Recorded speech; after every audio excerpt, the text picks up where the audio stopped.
Hi, my name is Brandon, and over the past year, the Delight Cafe team and I traveled across the U.S. researching this rapidly growing industry of CBD products.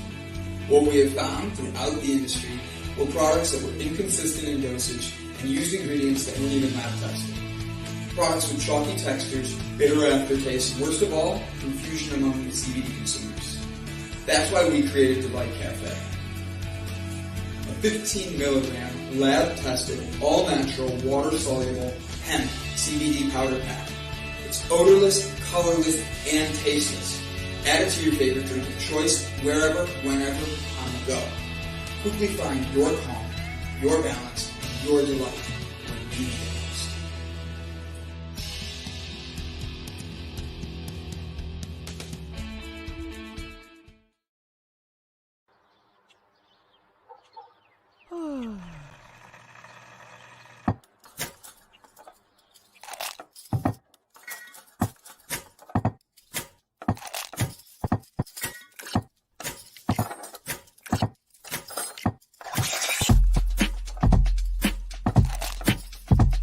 Good morning. Good morning. Java Delight will uplift you. Stay tuned. The show is about to begin.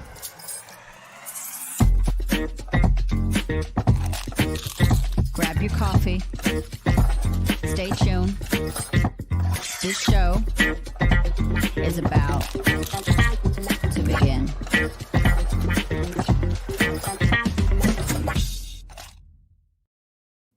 Hi, my name is Gavin Kerr. My name is Brandon Croucher. And you're watching Java Delight. Don't forget to hit that subscribe button and ring that bell. Enjoy the show.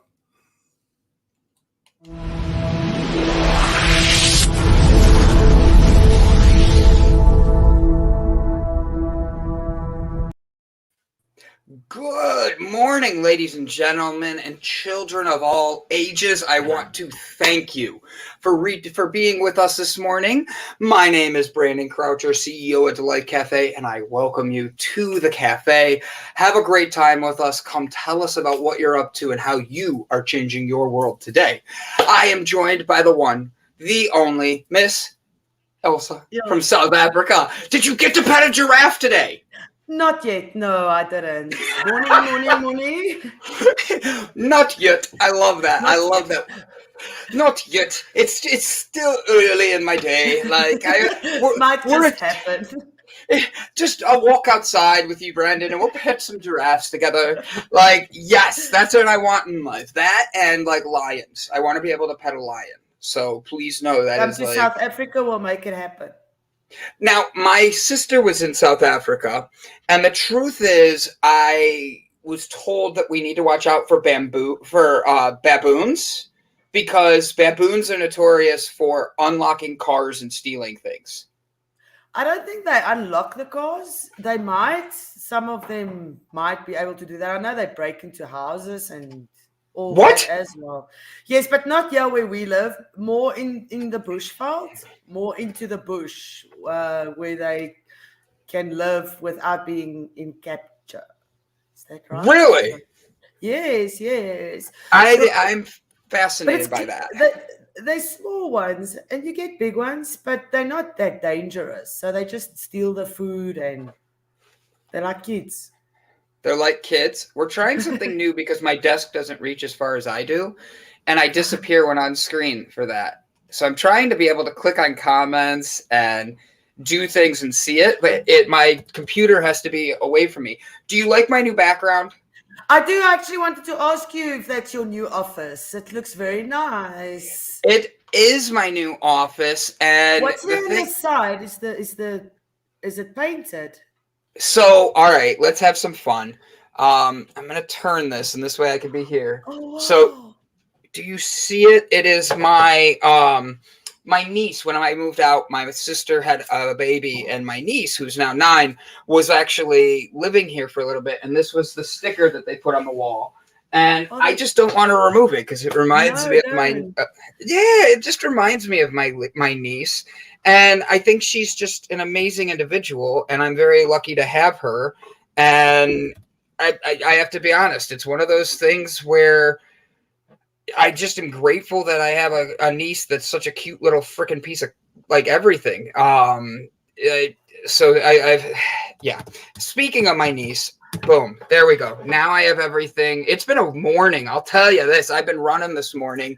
I had a meeting I had at a coffee house, and it was with the owner of the coffee house, and we focused on being able to provide a CBD product that actually doesn't ruin the taste of the drinks or anything like it. And he 100% was like confused on how I could be so different and how a company in CBD without regulations in the FDA and all that. So my meeting went long and I didn't get to set myself up this morning. And I feel rushed because of my own, like, whatever. But guess what? I'm here and I get to be with you guys and I get to have my water and my coffee and I get to be with the people that are wanting to make the world a better place. That's you. And I'm very grateful for that. So Ilse, tell me, if you tell me exactly what's going on, how you're doing, and what happened today in South Africa, because you're going to give us a preference of how our days are going to go since you're in the future. Today went very, very well. I'm in the process of selling my car. To buy a car that I don't owe money on because I want to leave South Africa. So I'm going to buy a smaller car. So I had to take my car to the car wash because it was very filthy. But it's been a good day. I've had a good day. You guys will have a good day. It's just all around love and happiness. That's all we're sharing today. I've had actually quite a bit of epiphanies. I've been secluded from people today. Well, up until now, it's only my son that's now here, but I didn't see the people at work and things, and it actually gives you a lot more time to think. So I had a lot of time to think and just look back at how far I've come, because in the past 3 years I have been through some stuff, and just to be able to pat myself on the back and go, you know what, you actually did very well. It's a great feeling. You should do it more often. Really, we should do it more often. You know what? I think that's a great thing. How do you check in with yourself? And I'm asking you that. Like, I get an honest to God question. I have a special guest coming on that I'm seeing where they're at. I have somebody coming on to join us today that you're going to absolutely love. And they just text me that they didn't get the link, so that's why I'm kind of like, wait, what? I see that she did now. So we will have a special guest joining us in a few minutes. So how do you take care of yourself in a way like me? I was asked that this morning. Like, when you're feeling low, Brandon, how do you refill yourself? How do you take care of yourself? How do you build Brandon up? The first thing I do is I withdraw from everybody. I do too. Yes, go on. Sorry, I interrupted you. I go hermit mode. I just do not deal with anybody else's shit at that stage and only my own.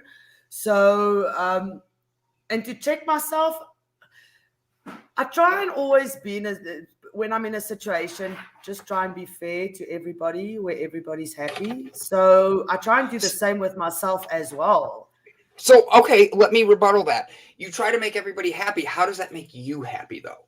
Like, I know what you're saying, because I do the same thing. I go around and I push to make everybody else happy. I put myself out there. I give to everybody else before myself, but I don't fill myself up. How does Ilse fill Ilse up? Ilse stays away from everybody, like literally everybody. And the only people I keep happy is my kids, or also to an extent. So I give and I give, but I think putting up boundaries with people you love and people, especially your kids, boundaries for your own mental health. Because let's be honest, kids are also sometimes. We all know that. Yeah. So just trying to put myself first and trying to just let people see that you are actually doing your best, but they can't expect everything from you. Yes. And putting up those boundaries are the most difficult boundaries to put up. So I take it day by day. I see where my mind wants me to go. My body usually knows what it needs. Does it need sleep? Does it need love? Like hanging out with friends and that, or does it need to be alone so that it can reflect on what happened? So I always just listen to my body and then just go with whatever makes me happy at that stage. So it's not something specific I do. I'm not a person that meditates every morning. I light my candle every morning and I sage everybody that walks past me. every morning, everybody gets sage and it's like, oh, this stuff smells. I'm like, just stand still, evil spirit. And then I just sage everybody. And as I said previously, showers or being close to water also works for me. There we go. Now this should work better. Sorry, guys, I was off the screen. I'm trying to get my new boundaries on my desk. Actually, Elsa, do you want to laugh? Do you want to know what my new desk is? For real. Yes. So I have all these lights. Like, you ready? Watch. Shadow, shadow, shadow, shadow. I have lights everywhere, right? But the thing is, I have a dresser. Like, this dresser that I'm using as a desk now is older than me. This was my mom's dresser when she first moved out and got her own place. It's tall as me, so it's 6 foot tall, and it literally goes like. Sorry, the guest is. I love people who don't know technology, and you make it easy for them. So, like, I literally am standing here, and the desk is as big, or the chest is as big as me, and I opened up all the drawers, and I have my laptop on one, I have a light on one, and it looks so cheesy, and I'm like, oh my God, like, that's funny. So, yeah, what do you do? For my self-love, I'm figuring that out. Because I retract, I pull back, I hide, I shut down, and it's not healthy. I give, and then all of a sudden it's like, I guess I'm using my F-bomb in the first 15 minutes. I give, and then all of a sudden I'm like, fuck, I'm empty. Like, I have nothing left for anybody else. I have nothing else to get. You can't pour from an empty cup. You must and I literally. No, and I literally sit here and go, what can I do to help me? What can I do to make Brandon better? And the truth is, like, I just wish I could pet my giraffe. Oh, sorry, Brett, just read that comment. No, I really sit here and, like, I don't. Yet. Brett, you're going to see the person that's coming in the background. I'm going to have you help me because honestly, if I keep stepping to run this show, I will not be on camera the entire show. It's literally like I'm this far away from the camera. There's a whole nother arm's length in between there, and I just can't touch it. So I need someone else to run the show for me back there. Are you good, buddy? Give me a thumbs up. Cool. Thank you. All right. Now I'm going to focus on just you guys. So, I literally spend time, like, I uplift everybody, like your kids. If you're having a bad day and you come home and Ilsa, your kids are having a bad time and you see they're having a bad day, even if you're having a bad day, do you go out of your way to try to make your kids happy?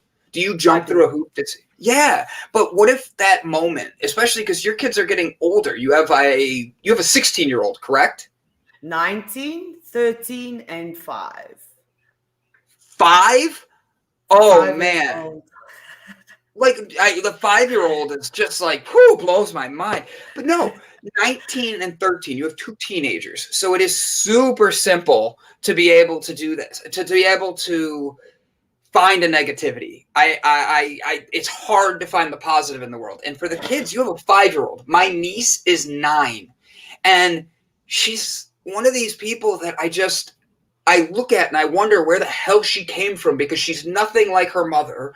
And her father was someone that I will choose not to say anything negative about. But the truth is, like, she is this little kid that you can already see is dealing with anxieties, dealing with depression, and she's 9. And I sit there and I just want to take that pain off of her. But she is an inspiration. Brett, do you see our guest in the background? Would you do me a favor and bring her in for me? This is my niece. Hello. She's so beautiful. Good morning, my sweetheart. How are you? Good. How are you? I am well. So, Lissy Jade, I am beyond proud of you. And you are an inspiration to a lot of people right now at 9 years old. Can you do me a favor? Tell me what you did this weekend that was so different that everybody is calling you and saying, oh, you're amazing. And you're like, I'm just Lissy. What did you do this weekend? I did a lemonade stand for the Williamson County Animal Shelter. All right. What was your goal? Like, you had lemonade, and so this is your first lemonade stand, right? Tie-dye, yeah. Yeah. Tell us what else you had. You had like hair scrunchies, and what else? I had the tie-dye, the lemonade, and I also had bracelets and charms. Really? And now everything you sold, this is your first lemonade stand. How much money was your goal to make? And you're not keeping any of the profits, right? All of No. it's going towards the animal shelter? Yes. Why did you pick this animal shelter? Um, You're good. We just moved here we just moved here. to Texas. By the way, that's my sister in the background. I doubt she'll get on camera, but she has a lot of hair. There's her hand. See?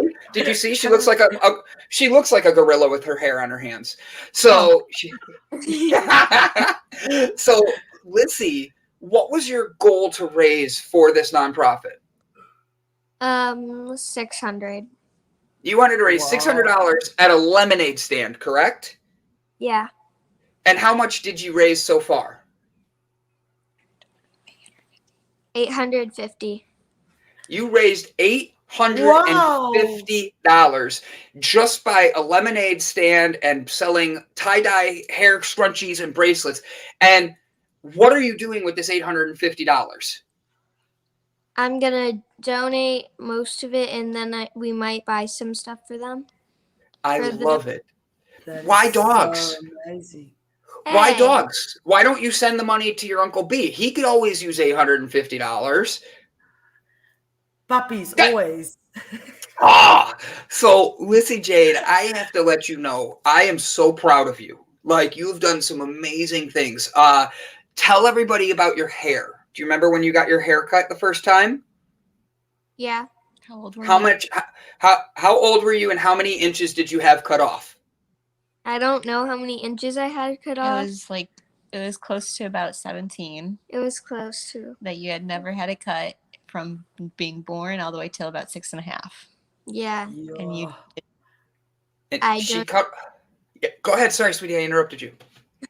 I donated it. And you donated it to a nonprofit called Locks for Love.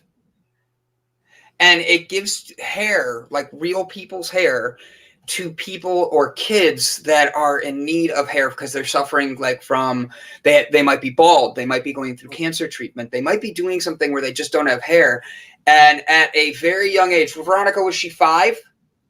She was about 6.5 before she had her first haircut. She just had her second haircut of donation about a year ago.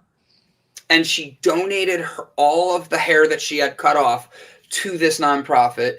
And then she and my sister were talking, and Lissy wanted to do a lemonade stand because Muma, or Grandma, was in town and visiting. And you two created this awesome lemonade stand together, and you raised $850. Now, I have to ask, people are still reaching out to you to raise money, correct? They want to keep donating, correct? Yeah. Isn't that amazing? So, do me a favor. Veronica, I need you for a second. You don't have to come on screen. How can we get people to know where to go if they want to help Lissy be able to give a little more money to this animal shelter and keep raising the money? I can send you the link to the shelter directly, and they can just put it in Lissy's name, or they can, what we have been doing is a lot of people, because they could not make it, they just Venmo'd me the money, and I just am going to go get a check directly made to the shelter. I love it. I love it. So you'll send me a link. I will provide it for everybody. Lissy Jade, what are you reading right now? That's my first question I have to have you answer. You know that was going to be a question. I warned you yesterday. I'm reading Emily Winsnap. And I have no idea. Snap? Yes. Oh, perfect. Just making sure. Lissy, you know when Aunt Boo went on a trip to Africa and was gone for a while? You were really young.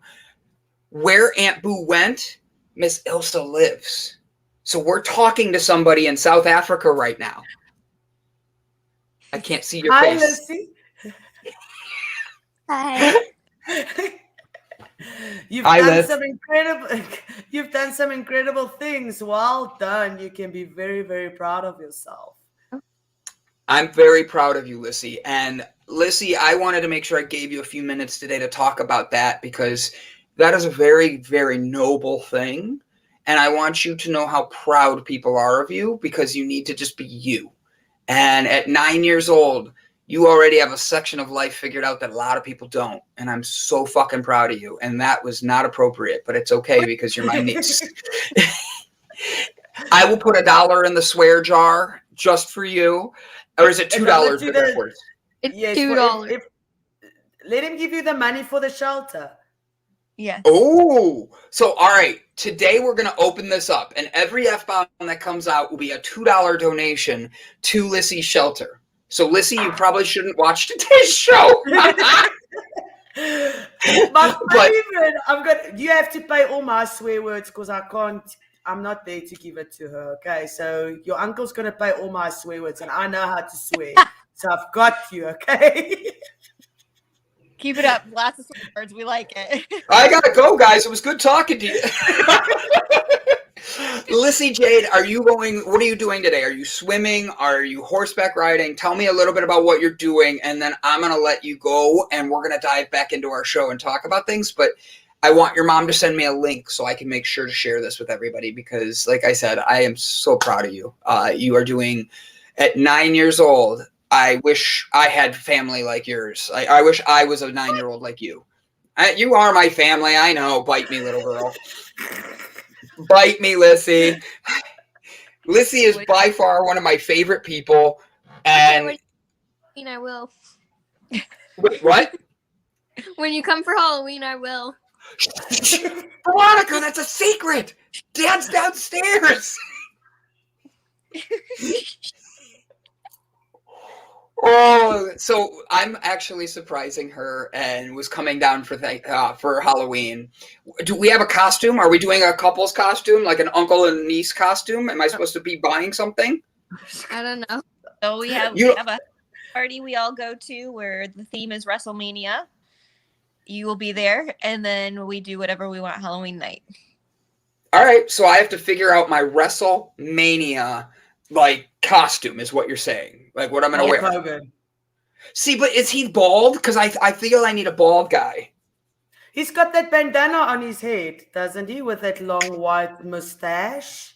That's right. And then I get to rip my shirt off everywhere I go. Exactly. And anybody makes me mad, I just get to be like,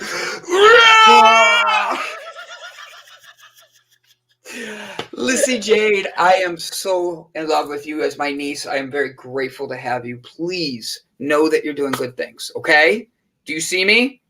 Yes. I know the baldness reflecting. I'm sorry. A lot of light today.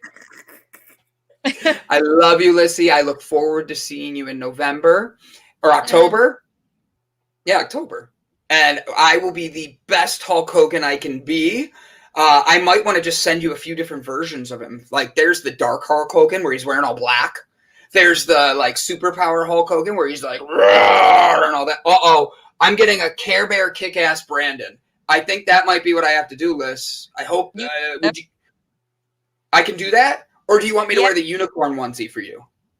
There's some people who are doing Powerpuff Girl, Wrestle Girl type thing too. Well, yesterday, Lissy, what did you ask me yesterday? You said, Uncle B, did you know I'm a... I don't know. Unicorn. Yes! And what did I say? I know you are because I am too. Bingo. That's my niece.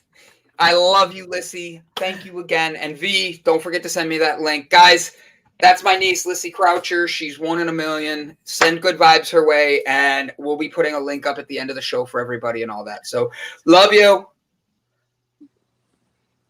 Love you, Liz. So, Ilsa, I had to do that. I've been trying to organize this, and my meeting going long.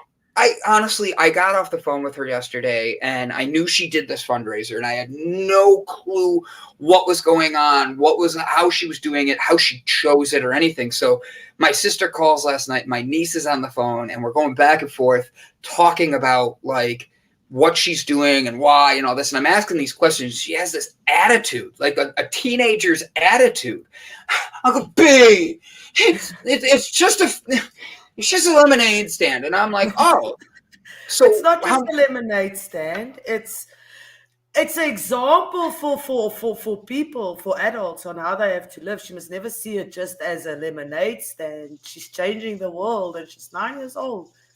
And thank you, Elsa, because like the truth is, I remember my first thing I ever did was I made a lemonade stand, but my lemonade stand was not your typical lemonade stand. We lived right outside the city. So because of that, I would go on walks with my mom to the park, and I would pick up stones, and I would sell my favorite rocks and a lemonade. And it was like the best thing because people would like pull in and they'd see like this random rock. And I'm like, that one's special. It's from this metro park. And I'm a kid, but I never ever thought of giving my profits away like she did. And like, she didn't even think twice about it. And that's what made me like have to bring her on, is because if you have anybody in your life doing anything like that, let us know, because that's the positivity. That's the love that everybody's looking for in the world. That is childlike faith. You don't see. Exactly. Yeah. Thank you. And all right. So Elsa, I've talked for like the last 10 minutes. You get to talk now, because I see there's messages I'm supposed to be reading. Apparently there's 2 private messages. Brian, thank you for joining us. I know you're here early, buddy, but thank you so much. Enjoy the conversation, bro. Oh, dude, I already see my first question. It's going to be about that tattoo on your hand and how much, if it hurt or not. So, guys, thank you again. Elsa, let's talk. Let's have some fun. All right. What is the craziest animal you've been able to pet so far in Africa?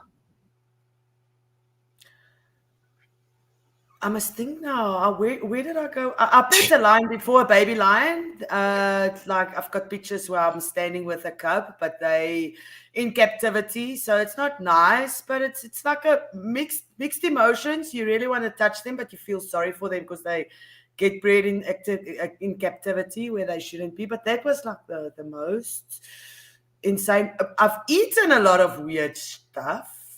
Oh, that's a conversation. I've had crocodile meat before. What does it taste like? Can you give me an example? Like chicken? It tastes like chicken, I promise. Like, I was hoping you were going to be like chicken, but slimy or something. No, you're like, nope, chicken. Like it's like chicken. It looks like a fishy kind of meat, like hake or something. But if you don't cook it right, it's not tender. But the ones that I had was quite nice. I had it with my boss. He bought it somewhere and he brought it to work, and everybody was like, "Oh no!" And I'm like, "Give me a bite, let me taste." Was it good? Yes, it was. It was very nice. I like trying exotic foods. I mean, if you don't like it, just spit it out. But you can't say something's not nice if you haven't tried it. So I love it.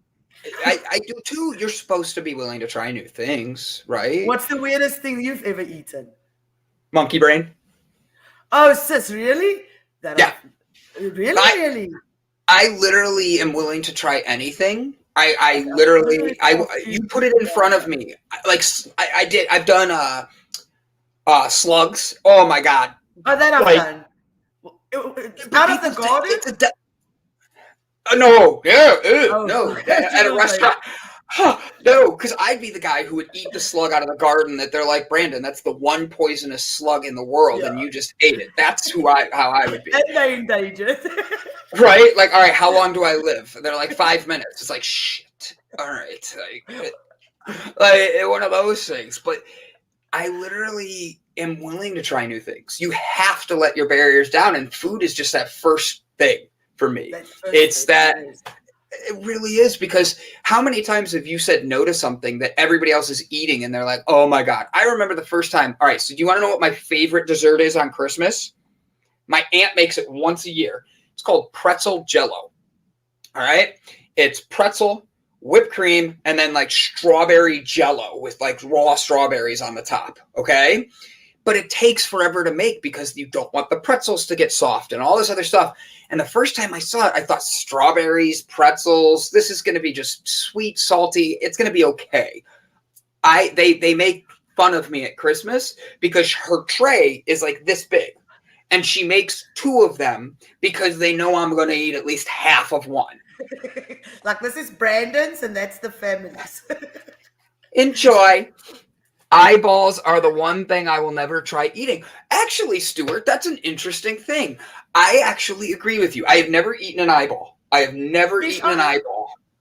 Have you eaten a fish eye? No. I've had a fish eye, but I spit it out half. I chewed it like twice. And I went like, ooh, somebody hold a hand. I need to get rid of this. And I spit it out. It's horrible. Don't try it. Oh, my goodness. But like fish, I love fish. All right, salmon. I love a fresh cut salmon. And I have a guy who I interviewed not too long ago from Alaska. And I said, what is your favorite thing to catch? And he's like, oh, I go to this local market that's just outside of Juneau. And he mailed me actually fresh cut salmon, like next day mailed. Oh my God. I cooked it and like my mom goes, oh, this is the best salmon I've ever eaten. Like when I say fresh, like I told him I'm probably going to have to move in with him and go hunting and stuff. Apparently I'm living all over the world, guys. So be ready. I might be staying with you next. Backpack, here we go. That's the way to go. Stay all over the world. Why do you want to stay in one place if the world is so big? There's so many things out there to see. This is my childhood bedroom, and I have to be honest, it was not where I wanted to be. But at the end of the day, I'm here now. I'm getting grounded. I'm building up what I'm supposed to do to make my impact on the world, but I'm not staying here. I have goals. I want to be out there. Like, heck, Brian's in the backstage right now. I might just be jumping down, going down, seeing him get tattoos with him because we kind of I know that I love tattoos. I'm covered in them. But, like, it's about not standing still. It's about eating that thing in life. Like, how do you experience life if all you do is the same thing every day? And maybe that makes you happy. I'm not here to judge it, but I like to experience life. I go out. I see new things. Hell, hey, you want to laugh? I will make you laugh, Elsa. You ready? I'm ready. All right. So my 21st birthday, I'm a youth pastor. All right. I get hired I'm at a Applebee's as my other job. I'm a youth pastor and an Applebee's, working as a waiter in an Applebee's. And the pastor for the church I work for came in for dinner. And the guy that brought his food is from the LGBTQ community. And the pastor slapped the food down and it went all over the server. And he says, I don't eat food from and he used a very derogatory term in my eyes. And that you should never call a homosexual person. And I was so angry because I'm like, this is a role model. This is a leader. It was my birthday. And the guy that he did that to's boyfriend worked there too. My 21st birthday, nobody took me out. I literally worked and was going home. So I didn't, and 21st birthdays here, you drink, you go get drunk, blah, blah, blah. Everywhere in South Africa as well. Got it. I didn't know. I was like, what is your legal drinking age? I didn't know. So 18? 18? See, I think that works because if you could buy cigarettes at 18, you can go fight in a war at 18. You should be able to drink. But that's just my perspective. Exactly. But we can't drive until we're 18. You guys can drive until from the age of 16. Hey, we can only start driving from the age of 18. Really? I did not know that. What about renting a car? Because I think it's funny. No, how old do you have to be to rent a car in South Africa? You can't drive a car until you're 18 years old. So you won't be able to rent a car until you're 18 years old because you need to give them your license, and you can only get your vehicle license to drive on the road at 18. Yes. I ask because in the United States, at 18 you can vote, you can buy cigarettes. At 21 you can buy alcohol. 16 you can drive, but you can't rent a car till 25. Maybe it's because they know people, when you don't drive your own car, you drive it worse than when you drive your own car. And when you, between the age of 21 and 25, I mean, we all know how you drive then. Because you just get your license. Oh, well, but why?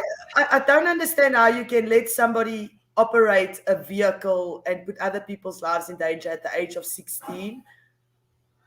It's very young. I mean, I've seen some 16-year-olds. They shouldn't drive. Insurance.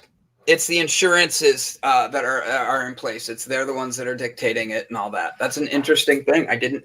So all right, sorry, way off track of where we were. But like I was literally my 21st birthday, no drinking. Like I literally wasn't thinking I'm going out, nothing. These two guys who just had a very horrible situation with feeling offended and attacked by somebody who I actually work as a second job for, feel they're less human because of that person. And I didn't like that. And it's my birthday. So they took me out and they didn't tell me where we were going to go. We're just going to go drink. When I say I'm willing to be open and go anywhere, I am a very open person. They decided to take me to a gay strip club for my 21st birthday. True story. And I literally just Had the most fun. I did. I didn't have anybody else to worry about. I was out with these two guys. I didn't like get lap dances or anything. I literally just enjoyed my time with people who actually wanted to be with me, and I was in the moment. And for our 21st birthday, I could have easily be sitting there being like, why are my real friends who were in my wedding and stuff like that not taking me out for my birthday? But these two guys who just had a horrible situation take me out.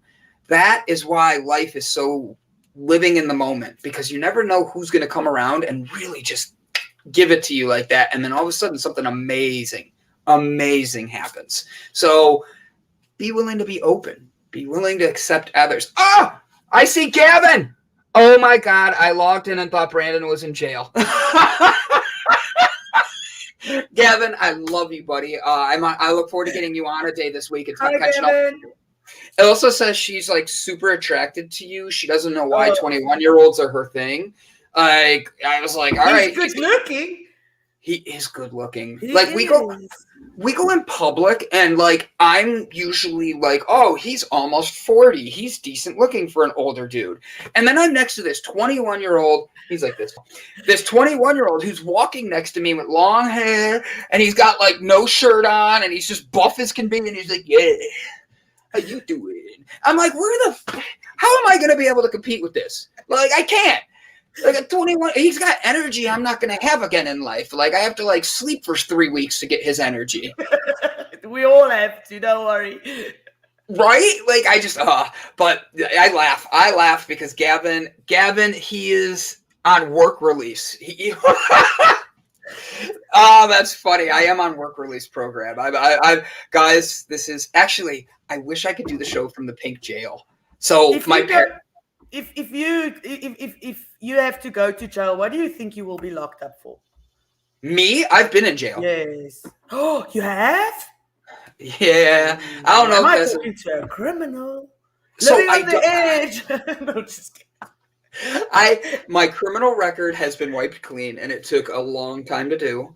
I went to jail because somebody told a lie about me, and they like literally a bad enough lie that the police showed up at my house, took me away in handcuffs, zip tied me, and I didn't know what I was going to jail for. And when this happened? 26. I was in jail for about 3 to 5 days. It was like 3 days, but because there was a holiday, I had 2 days extra in there. It was ridiculous. But no, I was in jail. My favorite was they didn't feed me the first day. So when I brought that up, the next day they handed me an entire family-sized meal of Kentucky Fried Chicken for my breakfast. I always think that's fun. Guilty until proven innocent. Yeah. Brandon was arrested for impersonating a sexy guy. It didn't work well for me. I tried to be the sexiest guy I could be. And as I was out there in public, they just were like, he's trying too hard. He's bald. That's the first red flag for us. Like, bald guys.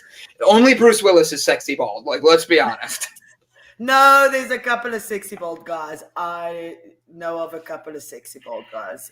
Bald is a good look on you in any case. I can't imagine you with hair. Do you have a picture where you've got hair? Which picture do I have hair? No, I'm asking you. Do you have it? Because I can't imagine you with hair, but maybe because the bald, it suits your face. I can't see. Wait, I want to see. Bring it closer. All right, hold on. Let me do this. So I'm 16 years old in this picture, and I am showing a dog, and he is actually competing for Best of Show. And I competed at 16 to 18 with dogs, showing dogs and everything. And that was my dog. His name was Champ. And he was a Rhodesian Ridgeback, which I'm assuming you would know what that dog is. I do, because they're from Rhodesia, Zimbabwe. Well, it's now Zimbabwe, I think. It used to be Rhodesia. Yes. Yes. Do you know what makes them special? There's two things. I have no idea. So all of their hair grows one way on their body, okay? And then in the middle of their back is a stripe going up. The hair grows the exact opposite way up their spine. And that stands up when they get upset, eh? No, it's always there. It's always. So, like, they'll be walking and somebody will, like, see them and they're like, oh, the middle of their back has a line on it. Like, for real. It's just that's how they're bred. Now, the other thing, they're trained in Africa. They were trained, not anymore. 3 of them could actually hunt down and kill lions. They were trained for hunting lions. So they're extremely smart dog, extremely strong dog.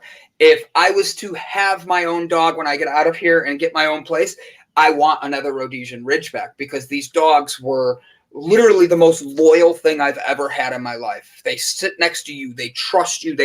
This dog I could show, and people at 16 years old were like, that dog is handled like he's been showing for his whole life.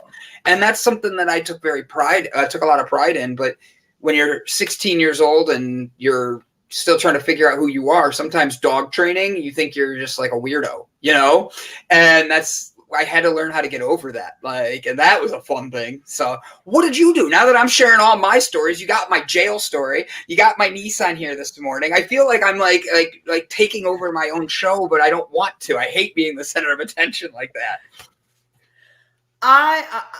We did a lot of bow hunting with my dad, but not hunting. I didn't go hunting. I can't shoot something. I feel too bad.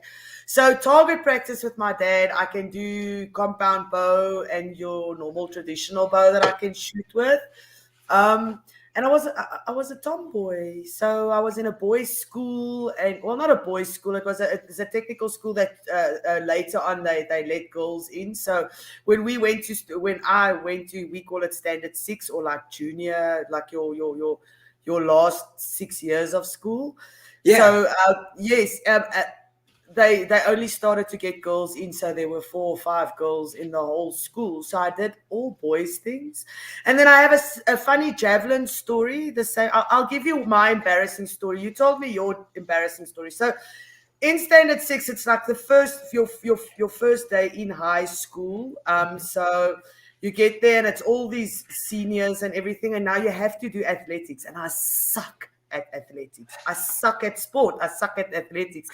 So the first time ever, these people give me a javelin to throw and they show me how to do it. But now you must imagine the whole school is sitting on the rugby field in groups so that you can now do your part in the javelin or the discus or far jump or whatever they've got. And then you sit in groups and they give me that thing and I throw it and it like starts wobbling.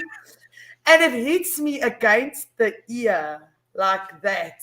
And I was like so embarrassed. I threw it down. I'm like, this is why I don't do sports. You're like, no more. 20 years later, they still remember that. I went to the reunion. Everybody was like, remember when you like, shush, don't carry on with that story, please. 100. I was so embarrassed. I laugh because everybody has an embarrassing high school story, and you tell yours. When's the last time you saw somebody that reminded you of that? Just curious. 2 years ago, when I went to my 20-year school reunion, and it was actually such an amazing day. It was our 20-year school reunion, and it was the World Cup rugby finals, where South Africa played, and they beat the All Blacks. So we won the World Cup right there, and all our old school friends that we haven't seen in 20 years, all our old teachers, everybody just watching this historic event, because it was the second time that we won, and we didn't think we were going to win. It was so close. So that was such an amazing time. Yes, it's about 2 years now.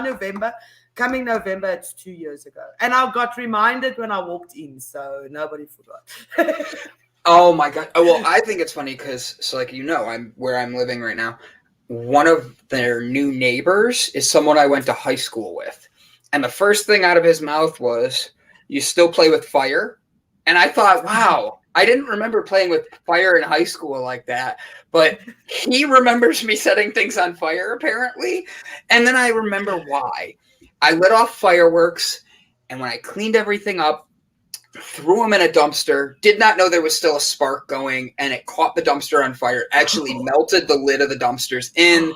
It was a very bad thing. I literally almost went to jail for arson in South Carolina, and I didn't end up getting arrested because it was very obvious. Like, I literally did everything you were supposed to do, and this is just a freak accident.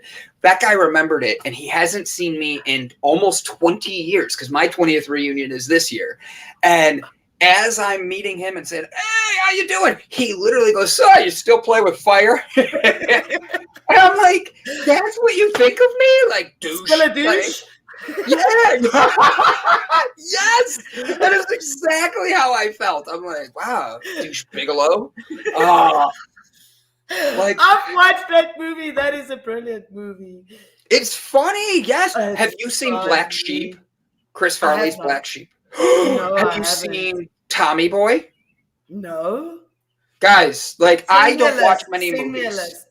I think we could make a list of movies between the two of us that haven't been seen that would just be offensive to movie people. Like, because I don't watch many movies, but like, I Neither do love comedies. How do you feel? Like, what is your genre?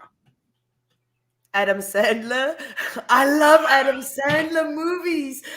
I grew up with Happy Gilmore. I grew up with what's that other one? Wedding Singer. Oh, I love Wedding I Singer. love Wedding Singer. I love 50 First Dates. That kind of movies. I don't like the movies where when he tries to be funny. So some of the movies, I'll watch it like 5 minutes in and I'll go, "This is a waste of time. I can find something better to do." But those movies, and then Bad Boys. I grew up with Bad Boys as well. But the first one, not the second. I'm not as fond of the second one and the third one, but the first one, I know all the words off by heart. All the words. I used to watch it. Oh, Waterboy. Brilliant movie. Brilliant movie. I'm sorry, I just saw the one comment come in. Go ahead, click it, Brett. Douche Bigelow, male Brandon O. Oh, that's not what it says. Douche Bigelow and so. If you guys want to have some fun, you can email my Gigolo email address. It is bcmailg@yahoo25@yahoo.com. That is an email address I very rarely use, but in college, I was walking with my wife and holding her hand, and my best man was on my other side, and I grabbed his hand because he felt like he wasn't included. And we're just walking, and I'm being Brandon, just da-da-da-da-da, like having fun. And I go, "Douche," or Brandon Croucher, male gigolo. And they thought that was the most random funny thing that we created an email address and just had fun with it. And I was told for the longest time that I spelled gigolo wrong. And I didn't. It is with a G, just so you know, because, grammar is important here. Brandon and Silent Bob would be a great movie. I agree. I talk too much, so he'd hate that. But from what I understand, he's actually quite the entertainer outside of it. And I Silent Bob is hilarious. Like, I am 100% on board with doing something with Silent Bob. Hey, there's my girl. Miranda has challenged me to a tongue sticking out competition, and we're seeing who has a longer tongue. And she beat me last time. So I've started doing my tongue stretches. And last night I was like sitting in bed going,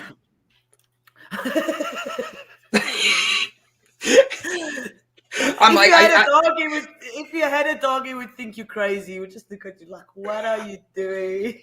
I do have a dog, and he's old. Oh yeah, he's a pit bull too. He's a pit bull too. Like, for real, he literally is my baby. Like, he's 13 years old now, and he has gray hair, and he's a black pit bull, gray everything, and this dog is just a freaking love. Like, check Clerks 3. Filming has begun. Boom. I'm going to be in Clerks 4. It's a movie that is really popular here in the United States. I'll have to watch it then. All right, so I have to read this bio, and I got to turn the camera to be able to read this bio. So I apologize, but that is my niece's tree behind me, and I look forward to reading this. Brian Taylor, rom-coms. Rom-coms, I agree. Rom-coms are great. If I could pick a rom-com, 50 First Dates is honestly one of the best because it's just so connected with like today and generational stuff. Yeah. Sorry, go ahead, Elsa, and then I'll read this bio. No, you can read the bio. I don't want to read the bio now. I'm also a big fan of rom-coms. The Notebook is it's a good movie, but it's not that funny. It's not supposed to be. Yeah, I know, but I think if they put some humor in it, it would be a rom-com, and then I might be. I don't know. I don't do romantic movies or dramas. I'm not into dramas that much.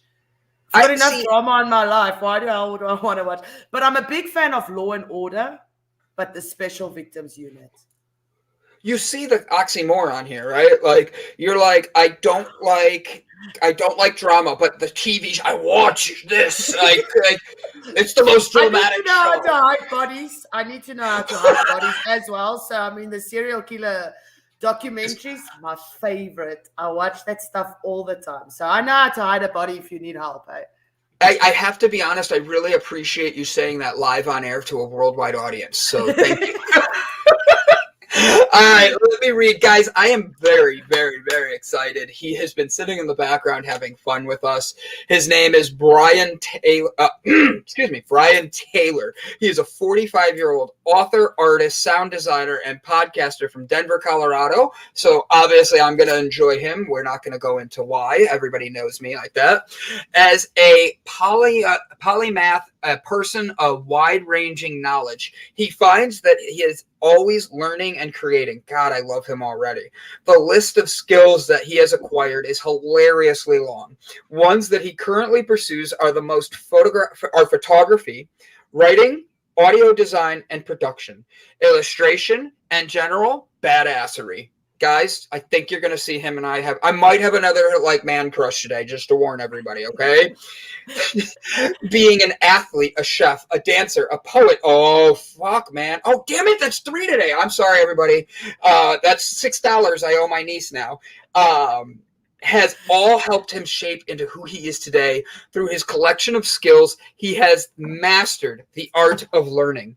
His work, he is the author of, as an author, he loves to write and weave long, intricate tales that can be dark and pull your heartstrings. However, none of his stories are pointless. There will always be a soul-stirring revelation for the characters and the readers/listeners as well.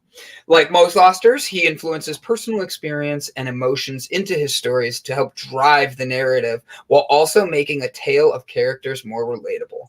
Guys, I have to be honest, I'm super excited for this. My hobby being photography, like fire spinning. He's an author. I'm just starting my journaling journey, and everybody's like, wait till you write your book. And I'm like, I'm going to write a book. This is going to be fun.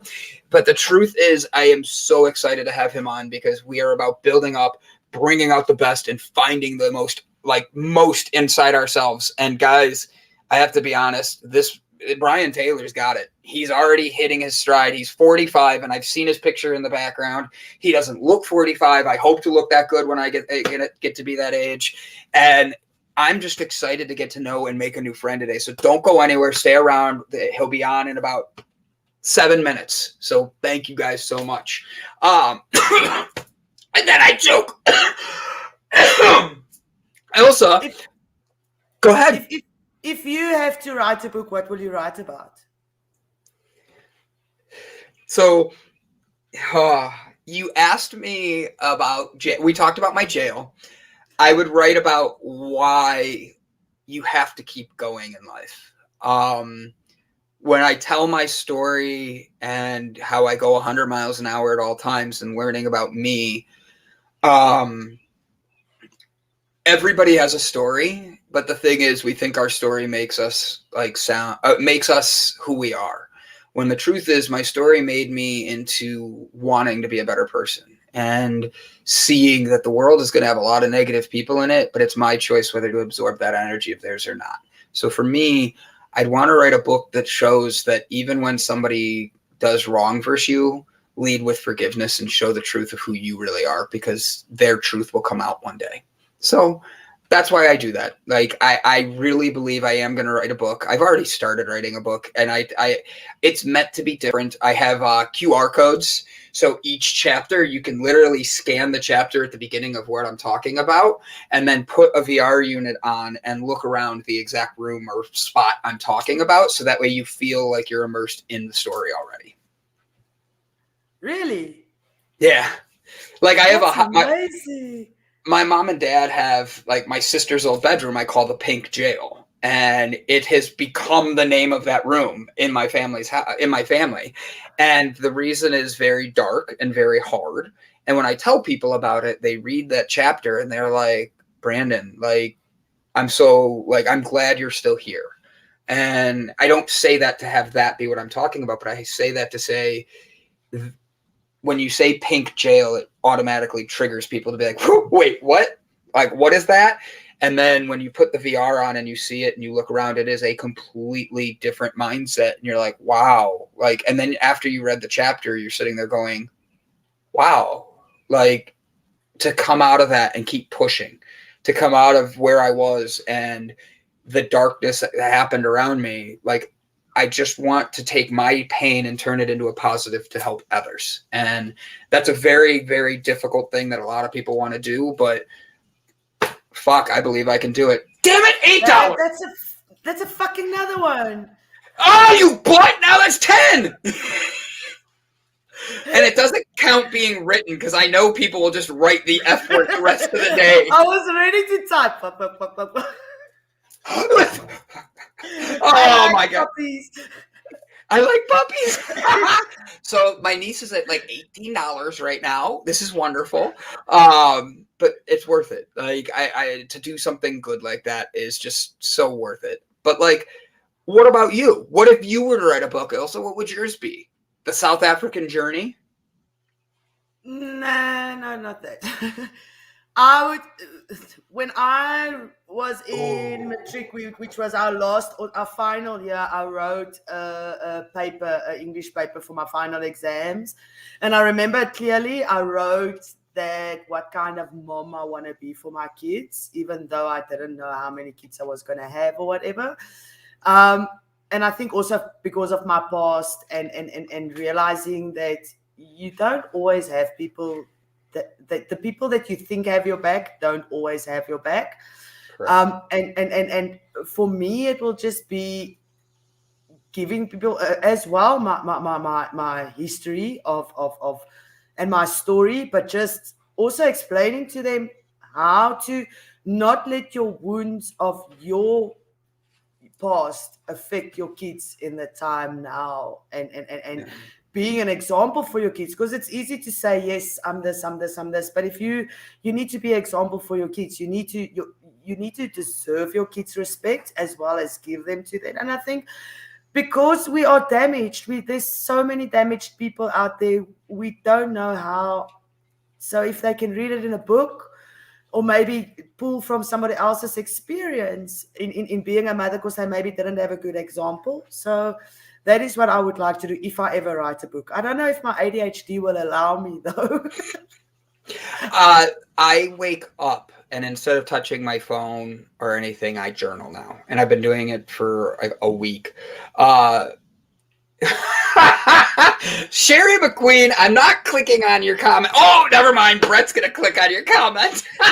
So that takes me up to $26. We are at $26 I have to give my niece today. And and it's the first hour we're getting there. Let's see if we can get to $100. How much is that? A lot of money. That is a lot of money, especially when I'm someone who wear your scars with pride. Let their stories educate others. Guys, 100. Stuart, 100. Life is all about your own virtual reality. How are you making the world around you? So I say all that with 30 seconds left before we have our new book, Taming Your Giraffe. Oh, I love that joke. See, I said that will be my second bestseller. Taming your giraffe. That just sounds dirty. Like, Phone up, here I come. I'm not going there. Oh my God. So guys, my sister sent me the link. I'm going to include it in the chat right now. Copy. I hope this works because I didn't get to test it beforehand. This is the link to, I think, the nonprofit. Yep. And then this is my sister's Venmo.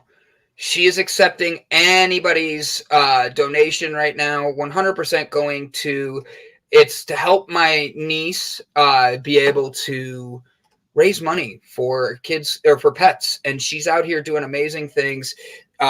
Because she's too young to have a Venmo, my sister gave me hers, and I'm sharing those links. Do not hesitate if you would like to donate, or if you want to buy something. Lissy is more than happy to mail scrunchies that she's made that are tie-dye, or bracelets that she's made that are. I'm buying a lot of them, and I look forward to it because I look good in those types of things. But I digress because we actually have a special guest coming on. I just read his bio. Brian Taylor is his name. He's 45 years old. I look forward to being his best friend. I hope he's into the cannabis industry a little bit just because he's from Denver, Colorado. And if he says no, don't worry, we'll still be friends. He writes books. He tells stories. He's a sound designer. He takes the narration of those stories, the voices in his head. Oh, I'm sorry, his voice, and create an atmosphere that people can get lost in. Over the past 7 years, he has engineered over 100 hours of audios for this story. He doesn't include all the work he has done on the meditation apps he has created. Wait a minute. Bring him in here because I want to talk to him now. We're going to get into the meditation. Brian Tracy, hit the intro. Get him in here. I look forward to it. Ladies and gentlemen, Brian Taylor.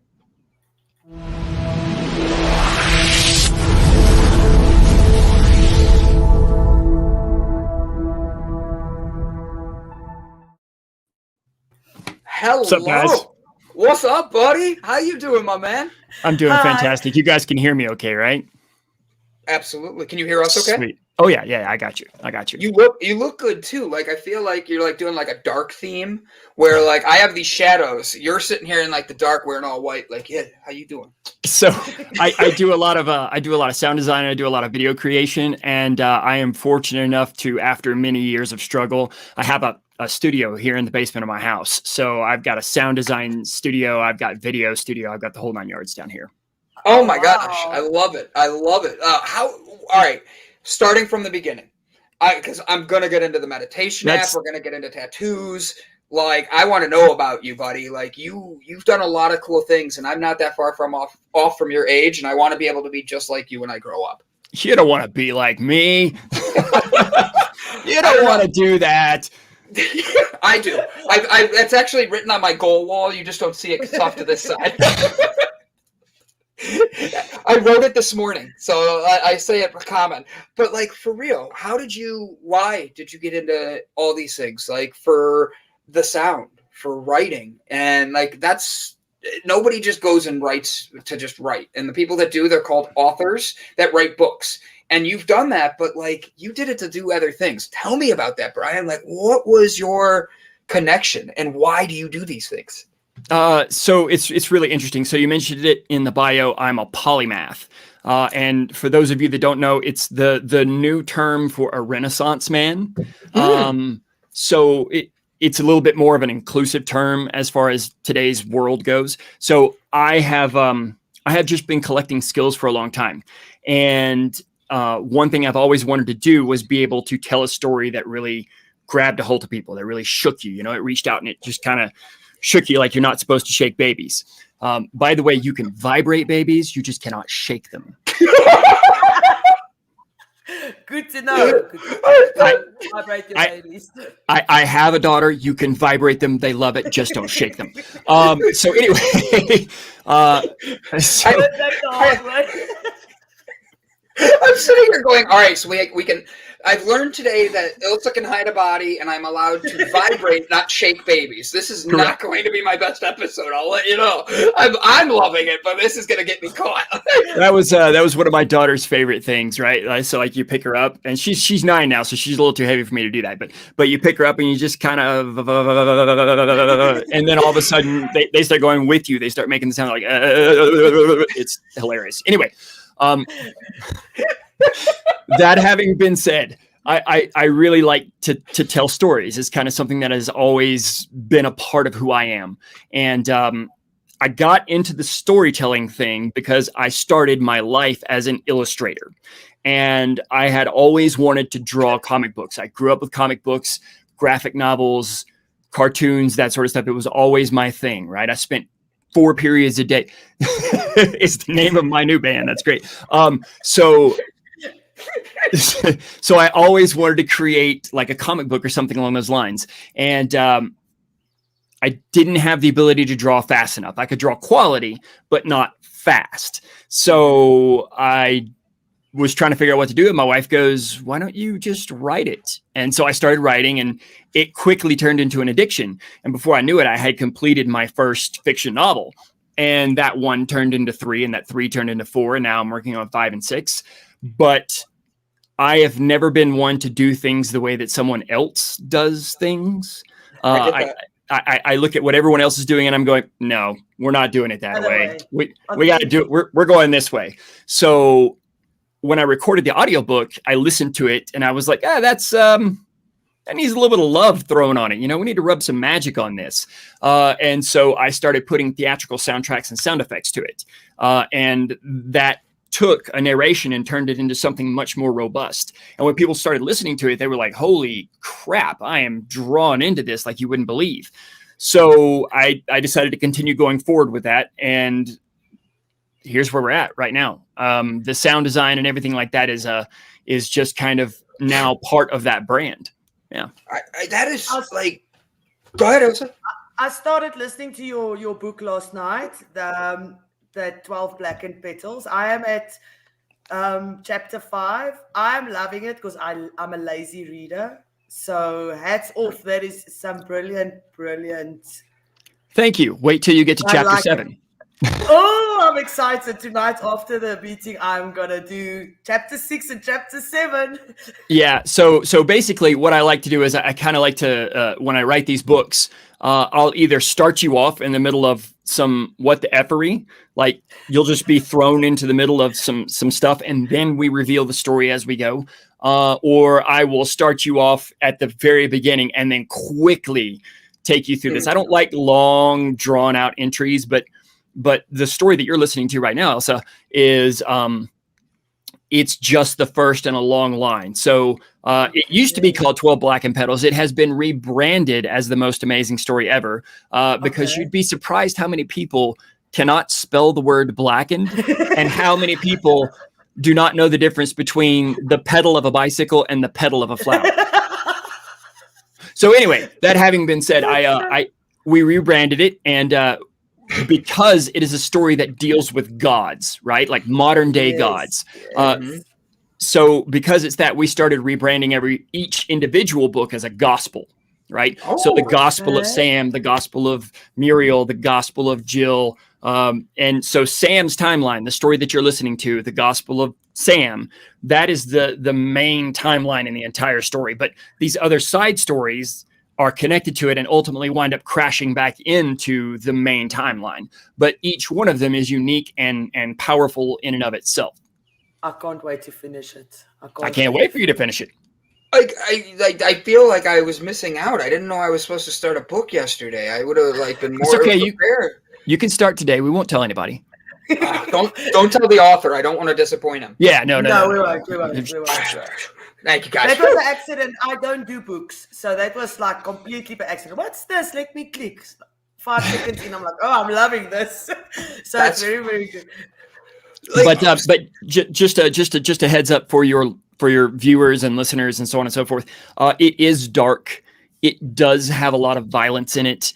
I promise you, I will reach in and rip your heart out. And I don't care whether you're a guy or a girl. It doesn't matter. At some point, I will make you cry.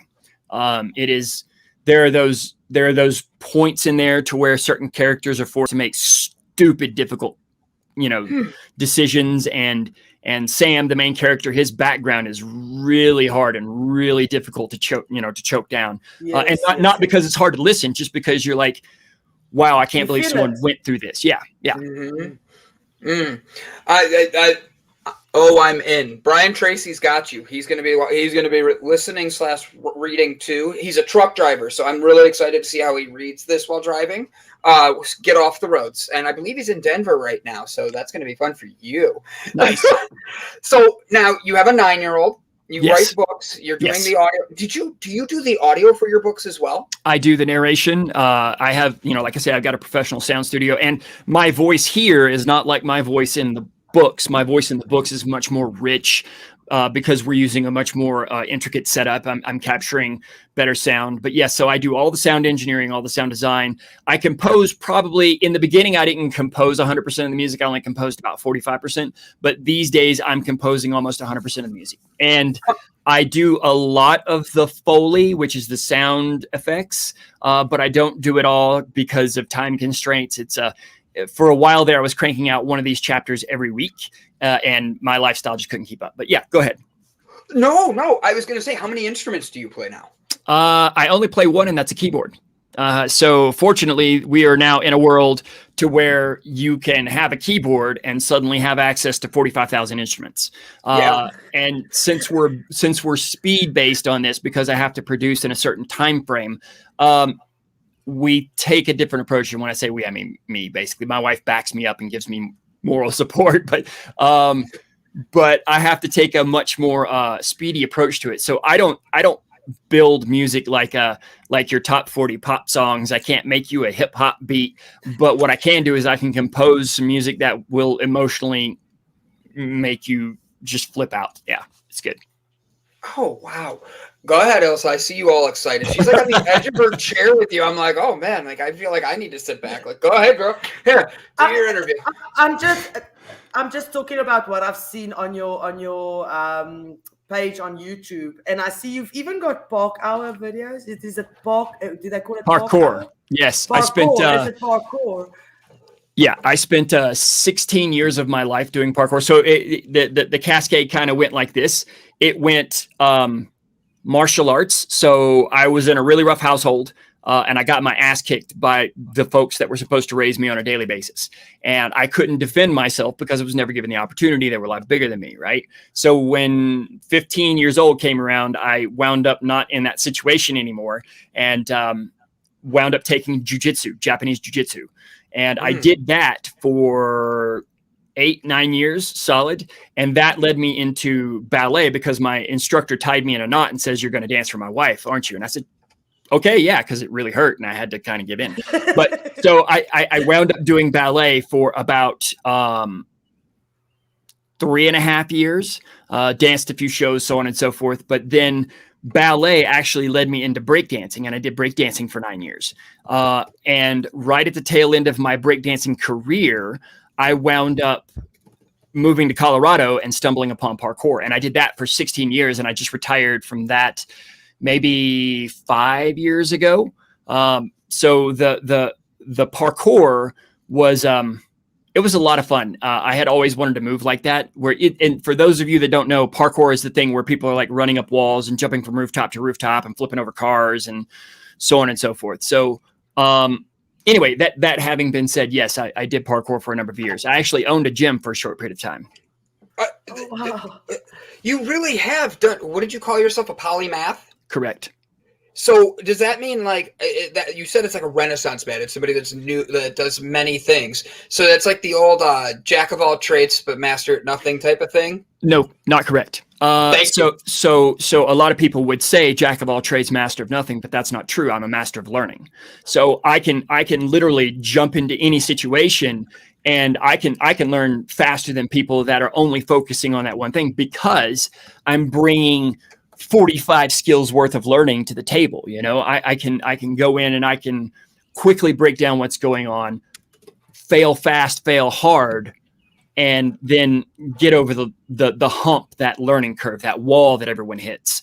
those walls are important because they put you in check. They humble you really quickly, but you've got to hit that wall in order to go, okay, see, I wasn't even doing that right. Let me go back and try this again.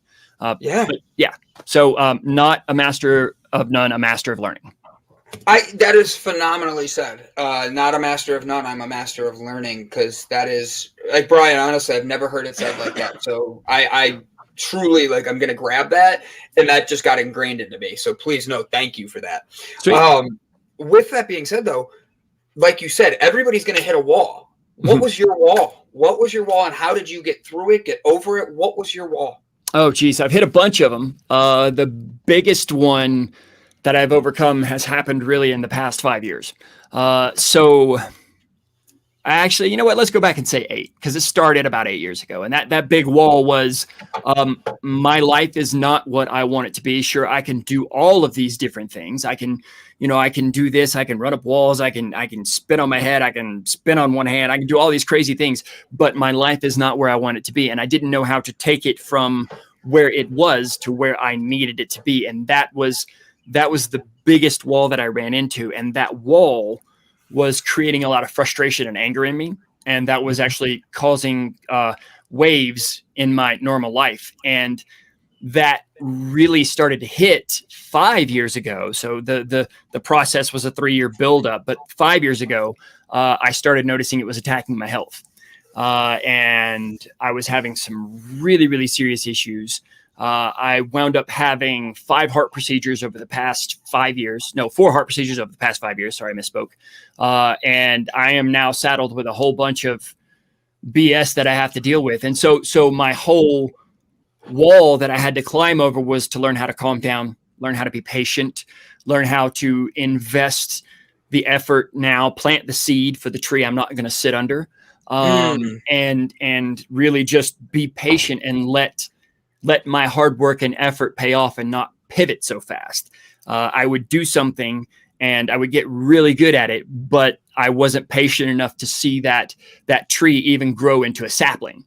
And so I would pivot away from that. But I've since learned to do that. But that was my biggest wall, was just be patient. The universe will bring you what you ask from it if you just give it time. Amen. Wow. So when they say patience is a virtue, you attest to that? No, I don't. Patience is not a virtue. Patience is a skill and something that must be practiced. If you do not practice that skill, you will not achieve that virtue.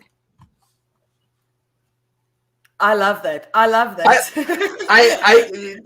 want to move in with him. Like, Brian, I'm moving in. I hope you don't mind. Like, I'm moving to South Africa and Alaska too, so don't worry, I won't be there long. Somebody else will catch his attention soon and then he'll move in. It's so true. My ADD squirrel ass. But, like, that is a phenomenal statement. Think about what he just said. Like, for real, take a second and think about that in your life. Where have you needed patience that you hear, oh, well, patience is a virtue and patience is this? No, it is a skill. And when all right, Brian, I'm going to just keep going down this path. I know that sometimes for me, when I'm in that, like, I need to have patience, and you're going to laugh at how I connect this, but when I need to have my patience and I need to be able to get in my own zone, sometimes I'm stuck here. And that's when I go get a tattoo. I literally will just be sitting for hours and my mind just goes. I don't talk to my tattoo artist. He puts on a movie and watches a movie, and I just sit there and, like, he knows what I'm wanting. But that hours I'm sitting there, my mind is in another place. And I'm trying to be patient with why it needs to be in that other place. And that tattoo is like distracting me in enough concept to help me push to keep being patient. It reminds me that beauty comes in time and not right away. And I look at that and I say, what do you do in times when you're not being patient and you're having a hard time and you need to be reminded of it? How do you keep yourself patient? So it's kind of a twofold thing. So number one, I rarely notice when I'm not being patient.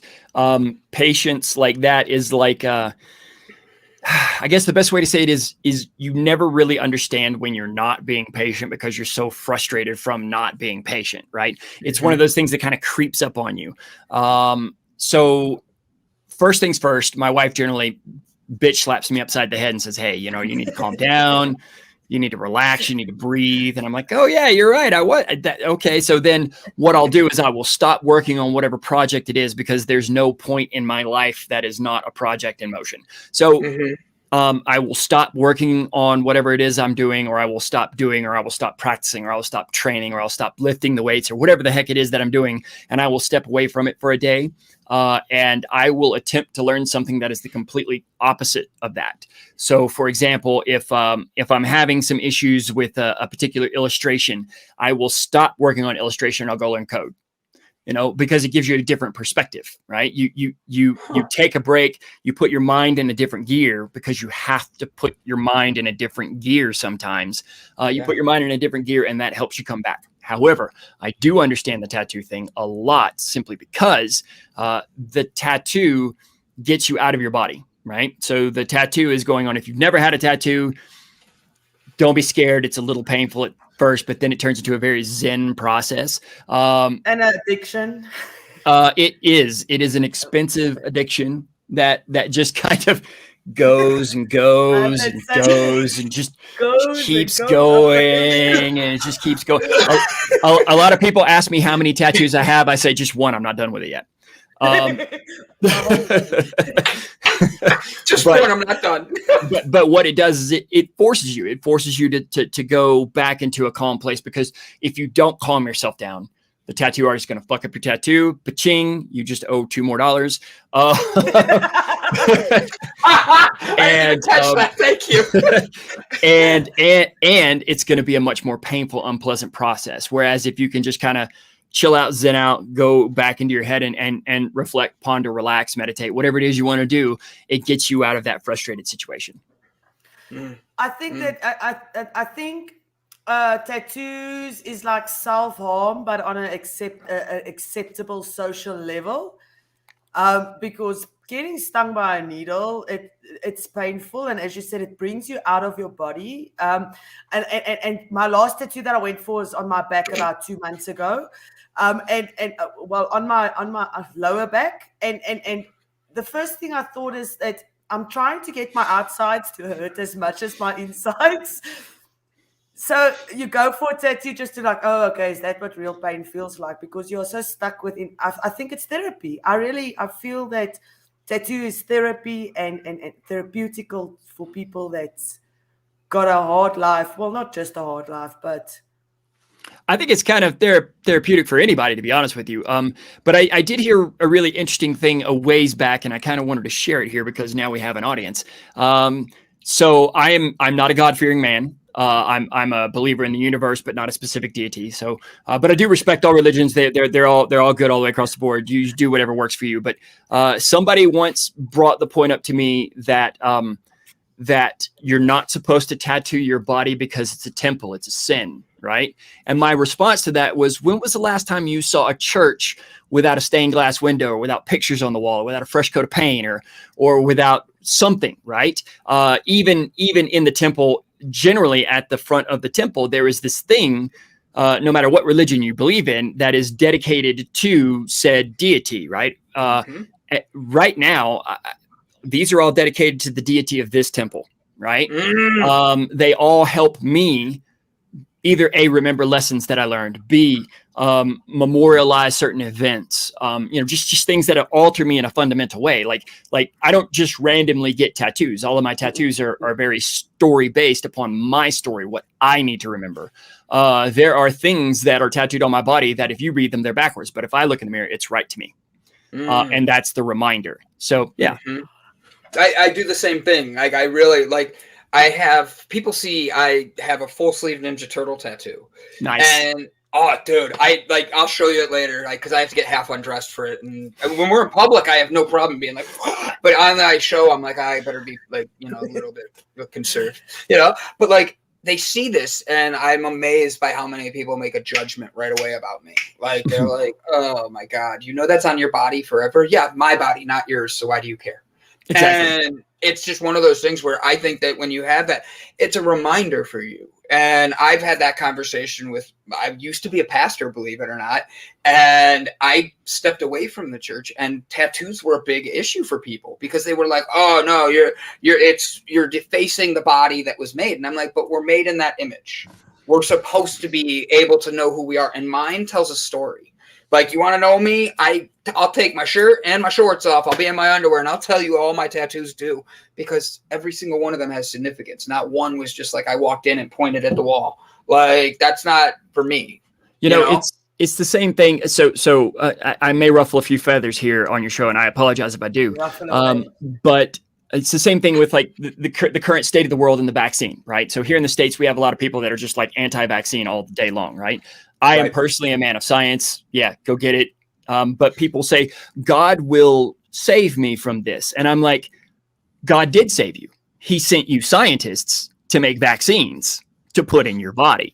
You know, like it's a perspective. It's all about how you look at things. And that translates all the way across everything. You know, you can't wish the weight away. You can't wish for bigger muscles. You can't sit there and law of attraction freaking money to you unless you put in the effort and the work, and you look around you and you see what has actually been provided for you versus the easy take a pill and the fat goes away route, right? So yeah, I'm just and it's the same with tattoos, man. You know, like we have human beings that were created in God's image. These human beings were smart enough to figure out how to put tattoos on you. Now, that having been said, human beings are also smart enough to do things like make nuclear bombs, and you know, we're smart enough to make intoxicants that we put in our bodies too much. So we're smart and dumb all at the same time. But you got to pick your battles there. And see, I like how you prefaced it. You made sure to say, hey, this might ruffle some feathers, because that is a sensitive topic. It's like, hey, we've hit religion and the vaccine. All we need is like, we've killed people today and learned how to bury bodies. And I know I can just casually like vibrate babies. Like, yes, vibrating babies. Just curious, is it only babies, or can I like walk up to like Brett Gordon and be like, and see if he does it back? Okay, so can you or should you? Those are two totally different answers. Yes, you can. Should you? I don't know, man. I mean, how fast are you? You got a good? I got a good. Like, I'll just. I'll be honest with you. After I was doing that with my with my child, there were several drinking sessions to where I tried that with a grown human being, and some of them turned out hilarious. Some of them were just kind of awkward. Don't try to vibrate humans. I don't know where I can go with this, because I just keep going on this path. Maybe we should make shirts for people. One that goes, "I'm a vibrator," and the other one goes, "Vibrate me, baby." Like I'm a hugger. Like I am a hugger shirt. Okay. Brian, we're going to do that. Like, we're going to design this into a drop shipping shirt. All right. So that way you and we'll donate all of it to charity. I'm a Sounds vibrator. Good to be. Sounds good to be. Which one are you? The vibrator or the vibrating? Oh man. All right. So Gavin, I see that comment. I really like that comment, Gavin. That was good stuff. Yeah. I did not see it. I'm sorry. I was laughing. And the lights are very bright. I'm getting used to this. We're smart enough to create a potential energy of distraction and dumb enough to transfer it to kinetic energy of devastation. Very, very well said, Gavin. Yes. Exactly. Very well said.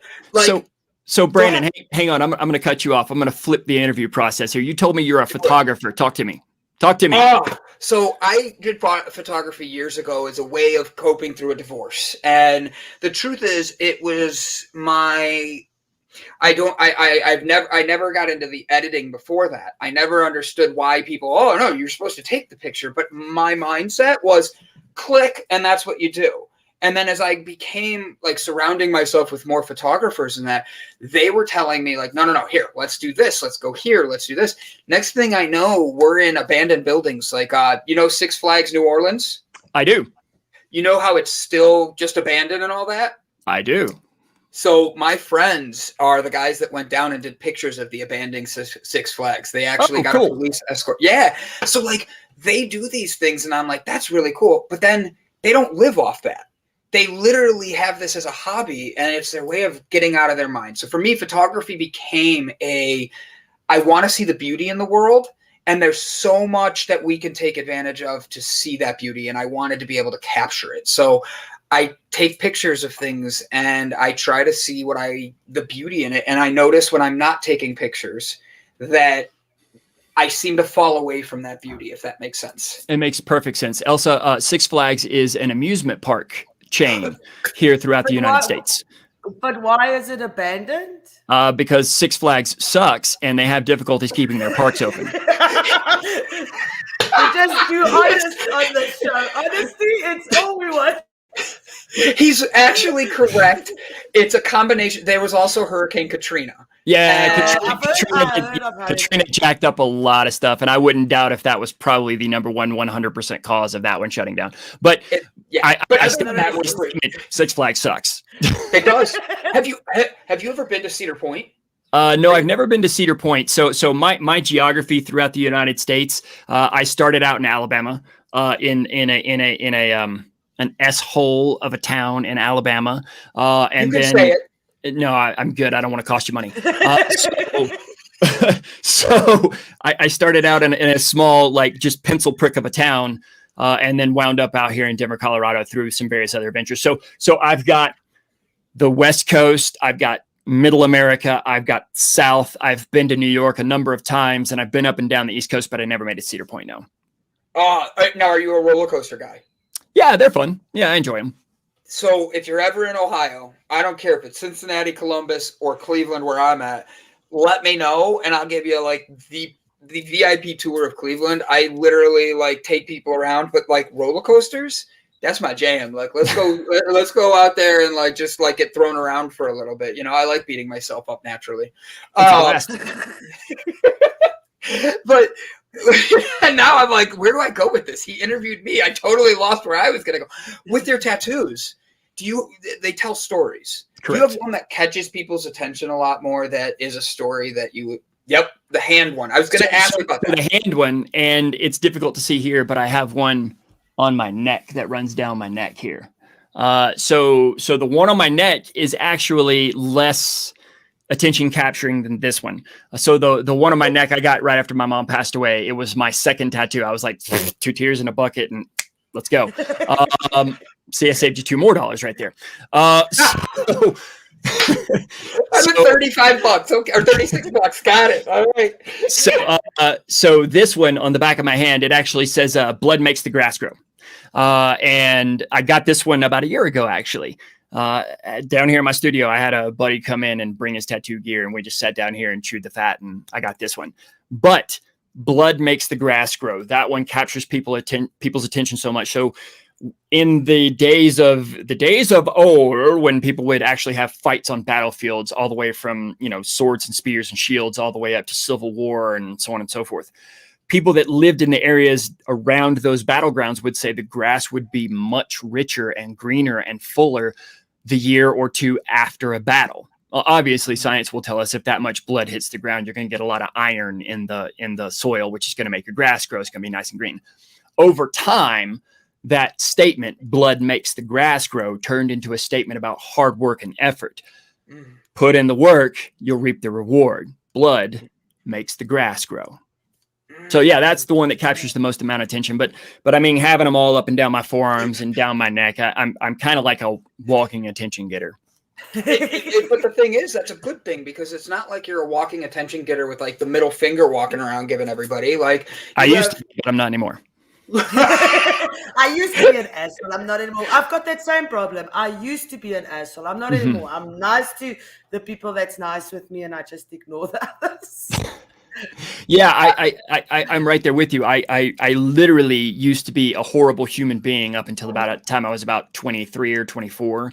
I didn't really, because of my childhood, I didn't understand how people work with each other. And so everything in my childhood was every action, every answer, every choice is met with aggression and anger. So when I moved out of that, it took me another, I say, almost decade to figure out that that's not how you handle stuff. You're not supposed to be an asshole. So So then I spent another decade trying to understand why I was an a-hole, and then another decade kind of smoothing that out. So I'm right there with you. Yeah, I got you.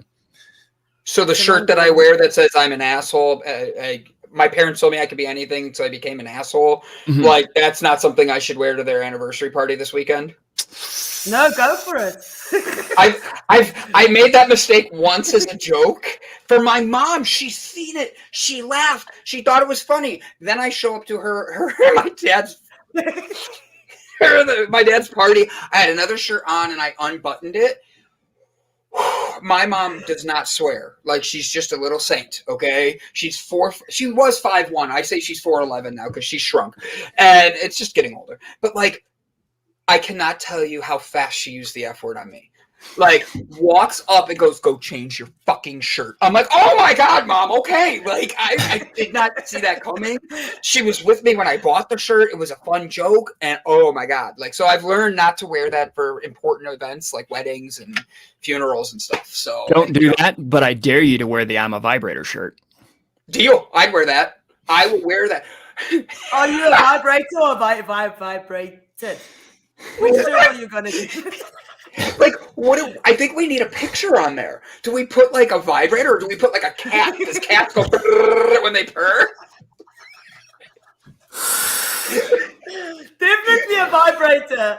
Nobody's gonna know. It's on the back. Have the vibrator on the back pointing down, and that way nobody knows until you walk away. Just make it like an icon, right? Like, make it like one of these like crystal clean singular color, like perfectly shaped icons, and just put it right on the back, like right here, like people used to do like on the Japanese kimonos and stuff like that. Just put the icon right here. Yeah. Yes. Yeah. That's a win all day. All day. People would buy "I'm a Vibrator" shirt with it on the back. Or vibrate me, please. Or I love to be vibrated. Or that is what it is. I heart vibrating. There it is. Yeah, there it is. There it is. Hey, teamwork. High five. Start a couple of conversations. It's just gonna start a couple of conversations. We're definitely gonna need more time on this interview. Yeah, guys, we're gonna go long today, just so everybody knows. So now it's early for you. It is 9:30, if I am correct. Correct. That's not really early, but you got up early to join us this morning. Yeah, I generally get up around anywhere between 5:30 and 6:30, according to how late I worked the night before. So I'm up at about 5:30, 6:30, wake up, do 1 cup of coffee, because 2 just gives me the jitters. I like it strong. I like to be vibrated strong. Anyway. I was holding my tongue. Vibrate the new name of my coffee. So I get up, I drink a cup of coffee. I go and I hit the bike for about a half hour, burn about 800 calories. And then I roll out to the garage and push weights for about 30, 45 minutes. And then I start my day. And so you're catching me right after all of that. Yeah. What does your typical day look like after you've now done the weights and everything? What is your So it depends on the day. Obviously, I do a 9 to 5. I still work for a living, just like most people. But it's only because my job provides insurance as to the aforementioned heart procedures that here in the United States cost me $180,000 a pop. Thank God for insurance. So I stick with those with that company because A, it's a good company. B, they provide me insurance. And C, they're my angel investor. They fund me while I chase all these dreams. So and it's good for my family too, because it's great to be able to have my daughter have insurance, my wife have insurance. So normal day, get up, do the workout routine, drink shake, fast till about 11, be at work, working from home because of COVID indefinitely now, which is really cool. Take care of my daughter because she's out for summer vacation. And then as soon as I'm done with my 9 to 5er, as soon as I'm done doing my work for my 9 to 5er and I've met all my goals, in case my boss is watching, you guys come first. Then I start working on one of many projects. And my projects are broken out throughout the day. So I'm currently running 3 podcasts, 1 channel for videos, which is kind of lagging behind because I'm focusing all my other attention on my photography channel, which is getting ready to release a crap ton of videos. I'm also writing on 3 books total. One's a nonfiction, the other ones are fiction. Plus I'm doing sound engineering for that. And, once again, this is all on different days. And I have a meditation company. So that meditation company is another one of my days of focus. And that takes a lot of work because of what we do, and we do things differently. And I can tell the brand is ready to jump off into that one. But then there's also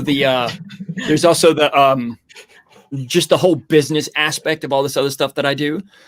Because I'm doing all of these things, I have to keep it on track. I've got like a board where I keep track of all the stuff. And I also, there you go. I'm not going to show you, but I have a board over here by my door that is literally the height of my wall, and as wide as my wall. And so because I do so many things, I have to work on keeping track of that. So I have to be very, very focused with what I do because I have so many irons in the fire, because I also still have a family. And I have to, my daughter requires time, which is, it's a treat for me to give it to her. I love my daughter. I love my wife. But yeah, so that's kind of my day. Just bust my ass until it's time to pass out. Tell us more about the meditation, please. Brandon's got a question about it. Before we get into the meditation, my question is, you said that your company and your day job is also your angel investor. Mm-hmm. So I'm just curious, what is your day job? Like, do you get to do all these things with your company being your angel investor? And then are they hiring? So when I say my company is my angel investor, I mean the fact that I do work for them and they pay me a wage, and they pay me a healthy wage, and they're pretty cool. I love my company because they are a fantastic company. So I'm just going to shout them out right now. I work, Elsie, you won't know who this is. Brandon, what part of the country are you in right now? I'm in Cleveland, Ohio, but I've been all over, and my goal is to move to Colorado at the end of all my company. Sweet. So I have I work for a company called Shane Company, and they are a diamond business. They're a jeweler, right? But they're all 100% ethically sourced. Like, you can track every stone back to the poor sucker that pulled it out of the earth. So they are very, very ethical, and they're very, very upfront. They do not deal with blood diamonds or any BS like that. Okay.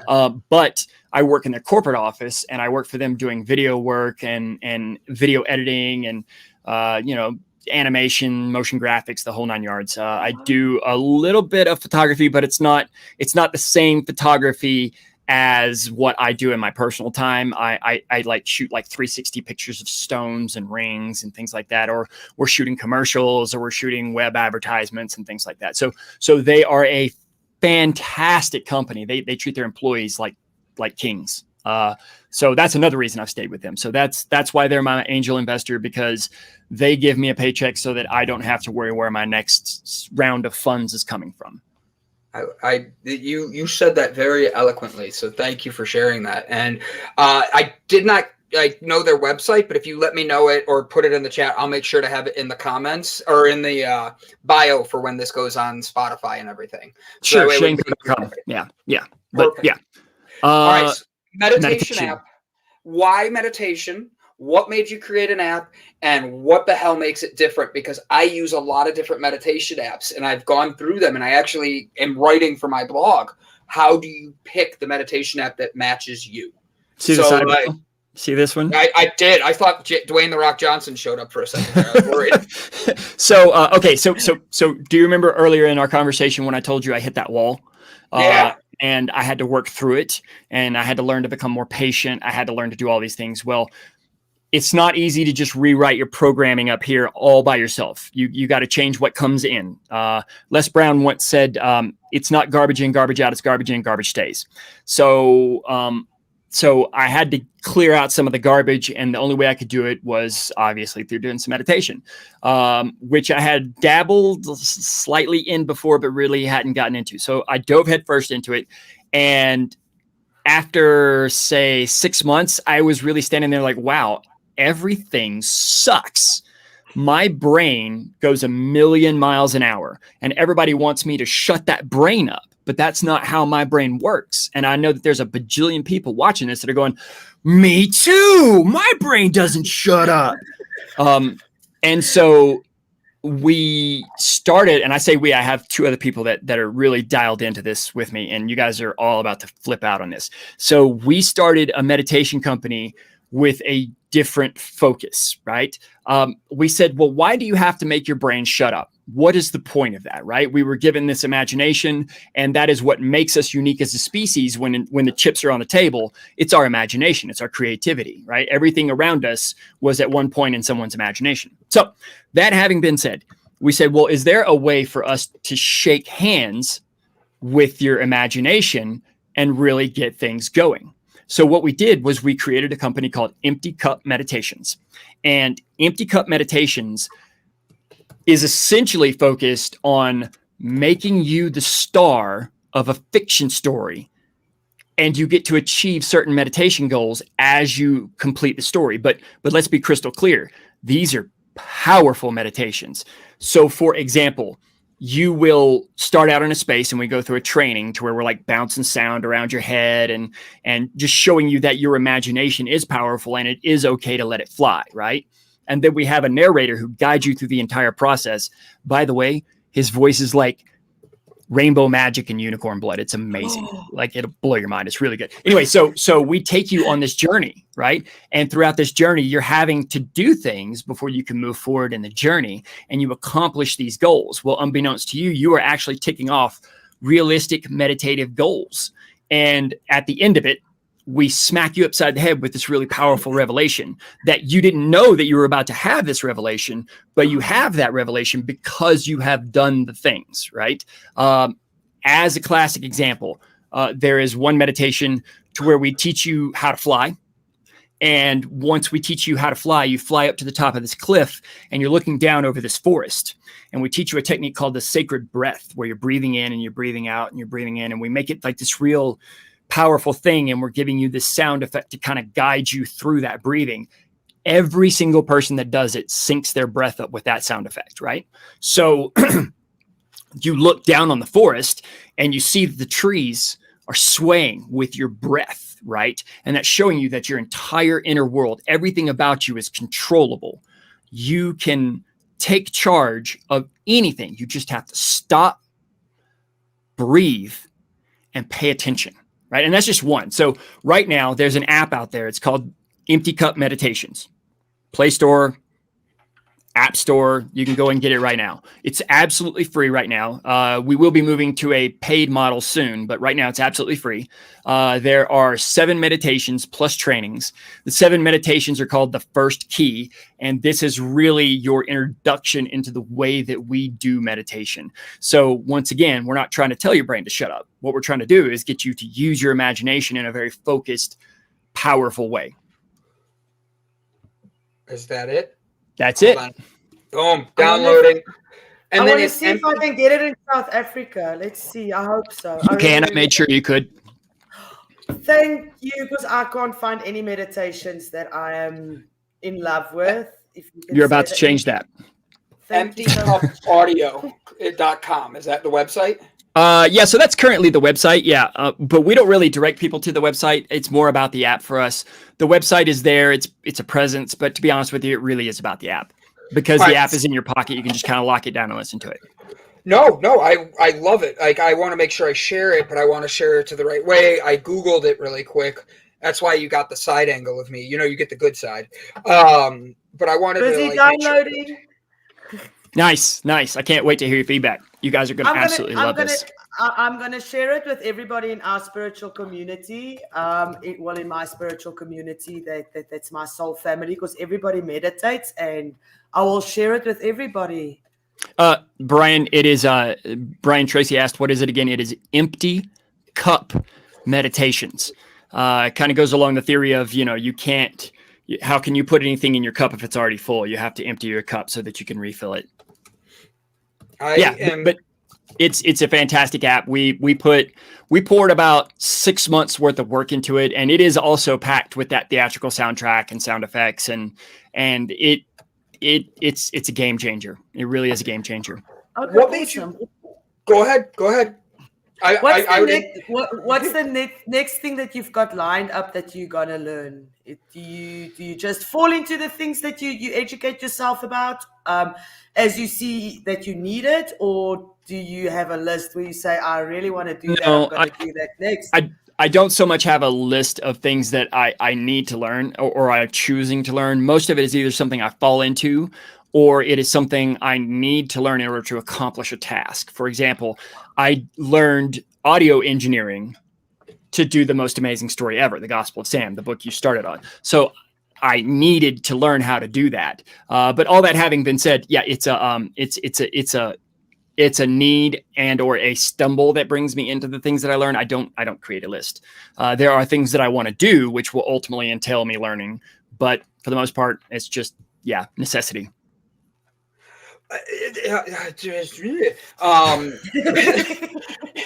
That's all I had. Like, I love that you did that because, like I said, I write about this, and I love to see people actually like. You saw a niche that was needed, and meditation is something that a lot of people don't understand. Like they think it's just shutting your brain down. It's just, you think of nothing. It's like it's being taught to people in a totally different way now. And I think that you guys creating this is a very cool thing, especially empty cup is a perfect analogy because how many times have we heard that in our life? Like you can't give from an empty cup. Like when you hit that wall, and you decided to do this app and all that, who is your target audience? Like, what made you really want to attack that like that? So it's actually really funny that we had that you prefaced this conversation with that story. So we looked at kind of the world of meditation when we were kind of researching this whole thing and deciding if this was an adventure or road we wanted to go down. So we looked at the whole world of meditation, and here's what you get. Okay, at least in America. I can't speak for other countries, but here in America, here's what you get when you decide you want to meditate. You need to be a white girl on a yoga mat in a yoga class. You need to have money and time. You need to eat granola out of a tree stump. You need to basically just be Om all the damn time. You got to hold your fingers like this. If you don't hold your fingers like this, it's just not working, right? If you Google the word meditation and then go look at all the images, every single one of them is, I say this with no malice in mind. Every single image is a white girl sitting in the lotus position with her fingers like this. That's right. And that is not. Hey, Taters, come on. Sorry, my dog. She's I really thought that was. I literally thought you had someone back there ringing a bell, like ding, ding, ding, ding, ding. But unfortunately, that's my dog. Unfortunately, that is the image, the persona that is given off to the rest of us, right? If we don't fit into that mold, that's what we see when we start researching meditation. That is our first impression, our sixth impression, our 10th impression, and you cannot get around that, right? So our target audience essentially was everyone else. And we did that by making fun of that mindset. Now, I mean, we weren't being malicious towards anyone, towards any specific practice, because if it works for you, it works for you. Hallelujah, go for it. We applaud you for putting in the effort, no matter whether you are the crunchy hippie eating granola out of a tree stump or you're in the yoga class going Om, right? That's good. I'm super happy for you, but that message is not getting to the rest of us. And so we purposefully used that as a target of humor in order to get these things going. I've got like tremendous amounts of imagery that I can show you, not on camera right now because we don't have time. But anyway, so our target audience was people like me, metalheads, bros, just kind of everybody across the board. Yeah, metalhead. I'm a metalhead. I'm also. Can I say something? I have no, bye. No, later. Peace. No. We actually have a podcast where we interview South African metal bands. Nice. On YouTube. Yes. We also hang out in the metal community and stuff. So I'm going to send that to them. So funny enough, you said metalhead. I'm going to send it to all my metalhead friends. Do it. I'm gonna. Tell him the name of your podcast because that's my favorite. And it's her and her daughter. Oh, cool. Even better. Yeah. Yes, it's the Stoned Daisies. Nice. I love his smile. He's like, yes. Nice. I love it. Love it. Like, such good energy. So now, we only have like 6 minutes left in this show. And I hate to say it because I have had so much fun with you today. Like, I want you to know, like, I want you back. I'd love to be able to talk to you more. I'm going to send you an email afterwards with like all the stuff for where it's located so you can share it and all that. And we had a flyer made so to have fun with you. But like, Brian, you came in and you brought the delight today. Like, that's what I like. With that whole reason of this is you broke down barriers. You gave us that shot of energy, that Java, and then you turn around and you were such a delight to get to know. Like, I thank you for being willing to just take time out of your day for us. Ilsa, do you have any other questions, or am I able to go into our goodbyes and we'll have him give us that like motivation? I've got lots, but I'll leave them till next time. It forces you to come back. Like, I'm curious. Give him one. Now that I'm just going to stand here like this. Go ahead. Give him one. You have all these questions. So I have one that I want to know with it. Is it parkour? What is your worst injury that you got with that, jumping from buildings? And So the worst injury I ever received as a result of actually doing parkour was a dislocated shoulder. I tried to do a vault over a car, and in summer here in Colorado, it'll rain and everything will dry up like that, right? So it had rained earlier and we assumed everything was dry, and I went to vault over the car, but the roof of the car was not dry and kicked it out. But in my career, I have had multiple injuries that were either accomplished moments before beginning the art of parkour or moments after the art of parkour. My favorite story, I'll do it in 10 seconds or less. I was working on a scaffolding set, killed it, was just absolutely destroying it. Walked away, stepped in a hole, almost broke my ankle. No way. Yeah. So. Oh my word. That just makes you feel the pain because you're like, oh, look at that. That's right. What's up? Ah! Like, oh my God. The worst part was it was in front of about 15 of my students. Oh. That happens. That happens to the best of us. You say students. Are you professional? Are you a professional parkourer where you teach this? Like, if I came out to Denver, you could teach me this. I could, but I don't anymore. I have since retired due to my heart issues.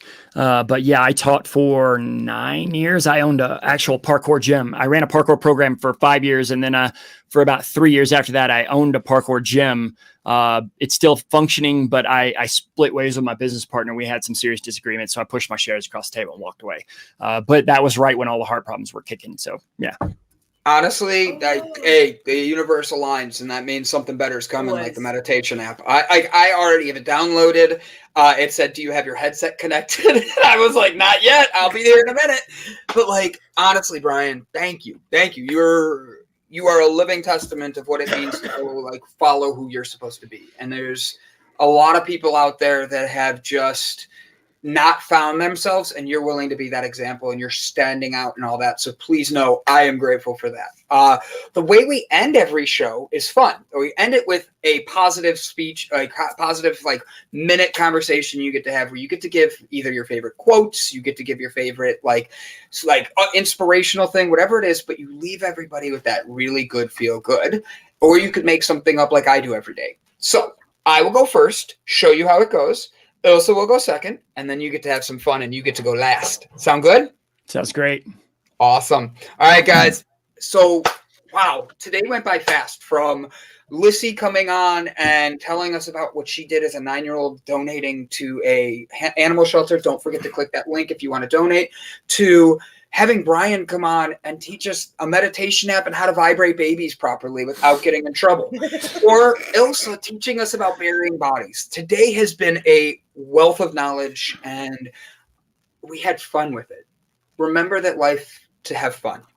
Remember to look inside yourself, because the only world that changes when you want to change the world is you need to change yours, because your world is what's going to change everyone else's around you.